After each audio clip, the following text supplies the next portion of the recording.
Today I want to show you how to make this very simple notebook with a pamphlet stitch binding. I also call it saddle stitch binding because the finished book looks a little bit like a saddle.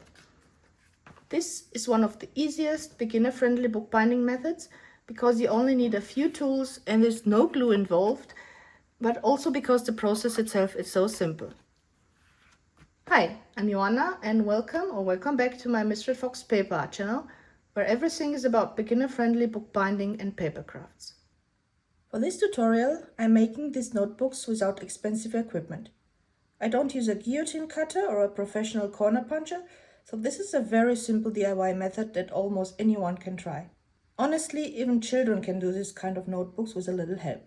When I was around 8 or 9 years old, I made this teeny tiny little stitched magazine book with Barbie pictures. And I spelled Barbie wrong, but the principle is the same. It's a pamphlet stitch and it was very easy to make. A few years ago, I also taught this kind of notebook binding during an art project at my daughter's high school. So if you've never tried bookbinding before, this is a really great place to start. These are the notebooks I make for my shop, but then I usually trim the notebooks professionally at the print shop with a guillotine. But for tutorials and smaller projects at home, I use the handmade method instead. For this notebook, I'm using cardstock for the cover, dotted paper, linen thread and a needle, an awl, a sharp blade, a bone folder, pencil, a ruler, and this simple hole template. I also use this small corner punch to round the corners one by one because I don't own one of the larger professional corner cutters. You'll also need scissors and a non-slip ruler. I'm using 10 sheets of paper folded in half, plus one cardstock cover. The paper started as A4, trimmed down to A5 before folding, and the finished notebook will be around A6 size.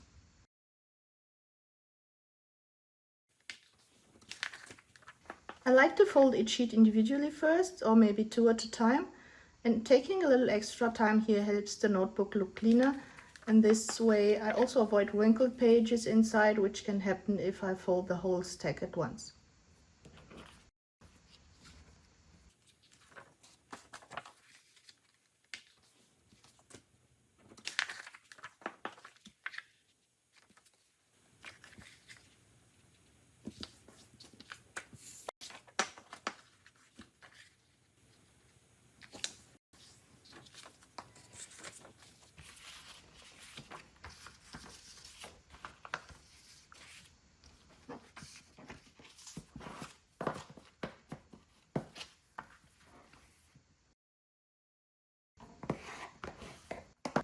For the cover, I like to use a ruler and a bone folder first to create a cleaner fold line in the middle, and you can also use a scoring board if you have one. So I'll have to measure first.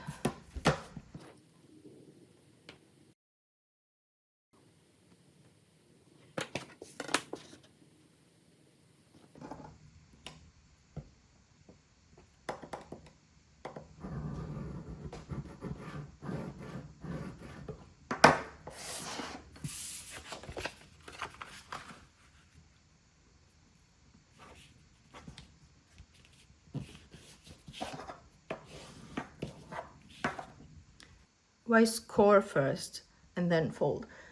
Well, some cardstock can crack a little when folded, especially if the paper grain runs in the opposite direction.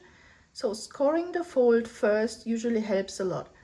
If you want to learn more about paper grain, I'll link my video on this topic in the description below.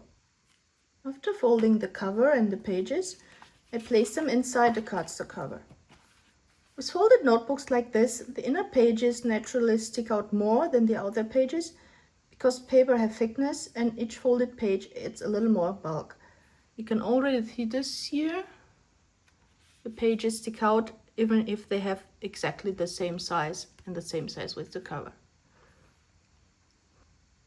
This is completely normal in bookbinding, especially when several folded sheets are nested together. If you only use 2 or 3 sheets, you probably wouldn't notice this very much, but with 10 sheets, the effect becomes much more visible. Later I'll show you how to trim the notebook by hand. Now I have to punch the holes. For this I use this very simple template to mark the 3 sewing holes, and you can draw one yourself. The notebook will have 3 holes, and the exact distance between them is not so important as long as the middle one is centered. Now insert a template in the middle of the book, and you can fasten it with a clip so it doesn't slip, but as long as it has the same height as the pages, this is not so important. Now I will punch through all the layers together with this awl, and I will try to keep the awl as straight as possible and the book tightly closed, so I punch directly through the fold and not next to it. You can also use a tool like this called a punching cradle.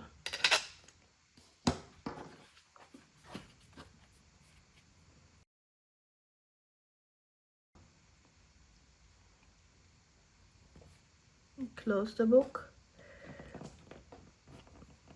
and punch.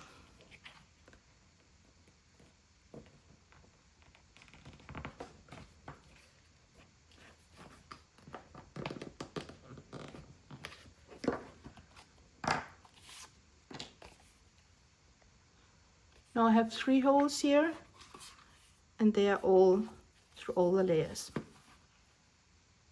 I'd now like to explain a bit how this stitch works. The stitch starts in the middle hole from the inside and then comes back to the middle hole at the end as well. And the dotted lines are the stitches that are inside the book, and the straight ones are those that you can see outside. So if I start from the inside, I will go from outside up here and then down again, and then outside and then up again. Then I will come back and make a little knot here and come to the inside again. So if you look at the sewing path, it actually forms something like the shape of the number 8, which can make the pattern easier to remember. Personally, I find it easier to sew the notebook while it's open flat, or at least a bit, and I will start in the middle hole from the inside. I will leave a tail of about 5 to 10 centimeters, and my thread is about 50 centimeters, by the way, but I won't need that much. And then I'm on the outside and I go back inside through the top hole. Try not to pull the thread too tightly while sewing, otherwise the paper on the holes can tear or the notebook can become slightly warped. And always pull in the direction of sewing. Now I have this part, and I go back through the middle hole to the outside.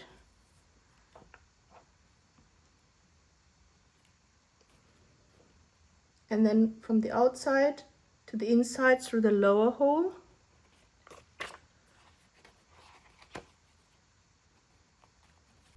And back through the middle hole from the inside to the outside. And now I have everything except that this thread is not on the inside as I need it. So you'll have to pass your needle underneath one of these stitch lines. So secure it like this, it's like a knot if you wish, and then go back through the middle hole.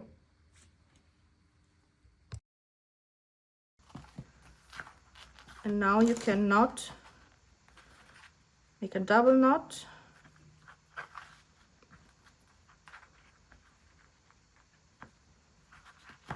And then cut the thread ends to about 1 centimeter.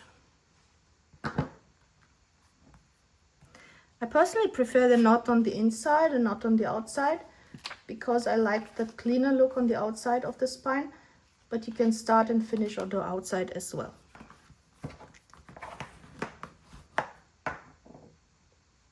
You can clearly see now how the inner pages stick out more than the cover and the outer pages. And this is because I'm using 10 folded sheets nested together, and the effect becomes more noticeable. Normally for the notebooks I make for my online shop, I use a professional guillotine cutter at the print shop. But at home, and for the sake of this tutorial, I will trim them by hand, and I also wanted to show you this method because it's much more accessible for beginners. Ideally, you'll use a non-slip ruler and a very sharp blade. A dull blade can make trimming much harder because it tends to tear the paper instead of cutting it cleanly. So I will place my ruler here, slightly inside the cover edge, parallel to the spine. And I will remove only a very small amount of paper at a time, 1 or 2 sheets at a time. Like this, the paper edges usually turn out much cleaner. It is very important not to rush this step and to keep the blade parallel to the ruler and perpendicular on the surface, and don't put too much pressure on it.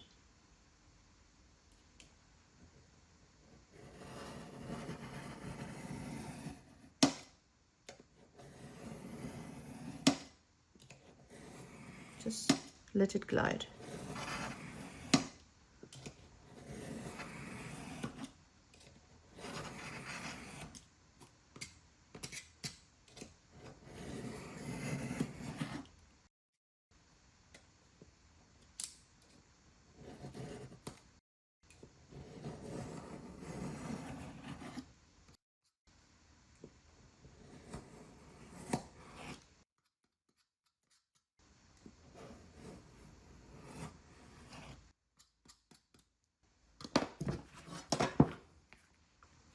And now we have a straight edge here. The result won't look exactly like a machine cut notebook, but it's okay for a DIY book. And for an even cleaner look, you can lightly sand the edges afterwards with sandpaper or even with a nail file. So I have this one.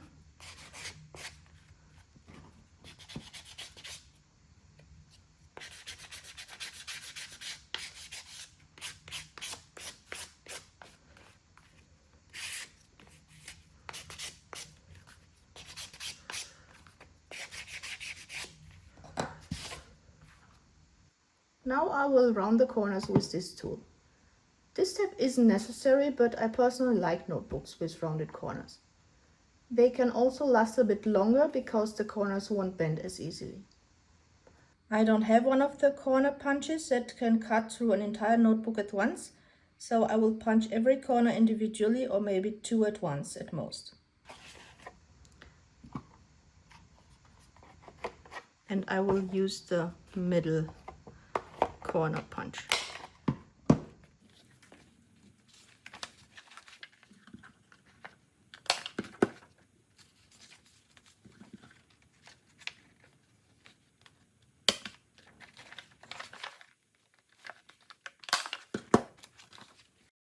After finishing the notebook, I like to put it in a book press for a while. The notebook closes flatter and it looks better like this. This is a very old book press, but if you're interested in making a simple one yourself, I also have videos about 2 different homemade book presses. And this is the finished notebook. I think pamphlet stitch notebooks are one of the best ways to start bookbinding because the process is simple, relaxing, and you really don't need many tools or materials. If you try making one yourself, I really love to hear how it went. And if you made a little notebook like this, what would you use it for and what would you write or sketch in it? Let me know in the comments. Thank you so much for watching, and let me know in the comments if you have any questions. Feel free to like and subscribe if you like this tutorial, and stay tuned for more bookbinding videos. Happy crafting!